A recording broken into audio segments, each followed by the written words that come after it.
Station থেকে সোজা চলে এসেছি পুরীর সমুদ্রেতে মাছ ধরার ভিডিও করব বলে। বড় ভিডিও সব ইউটিউবে দিচ্ছি, কাকলির দুনিয়া সাবস্ক্রাইব করে নিও। ভোর বেলাতে এই সমুদ্রে এসে জাস্ট অসাধারণ ফিল হচ্ছে। ওইদিকে দেখো একটা নৌকা গেছে মাছ ধরতে। সমুদ্রটা জাস্ট অসাধারণ লাগছে, আর ঢেউ তো মানে অনেক বিশাল বিশাল ঢেউ দেখতেই পাচ্ছ, কারণ আজকে ভরা কোটাল। আমি এতটাই এক্সাইটেড হয়ে গেছি, তাই খুব খুব চিৎকার করে ফেলেছি। আমি বুঝতে পারিনি আমার মাইকটা এত ভালো হবে।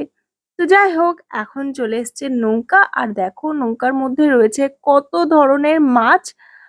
তোমরা চাইলে এখান থেকে মাছ কিনতে পারো, আবার এখানেই কেটে দেওয়ারও ব্যবস্থা আছে। সবকিছু বড় ব্লগে দেখতে পাবে কাকুলির দুনিয়াতে। আজকের ভিডিও কেমন লাগলো কমেন্ট করে জানিও। ভিডিও ভালো লাগলে সবার সাথে শেয়ার করে দিও।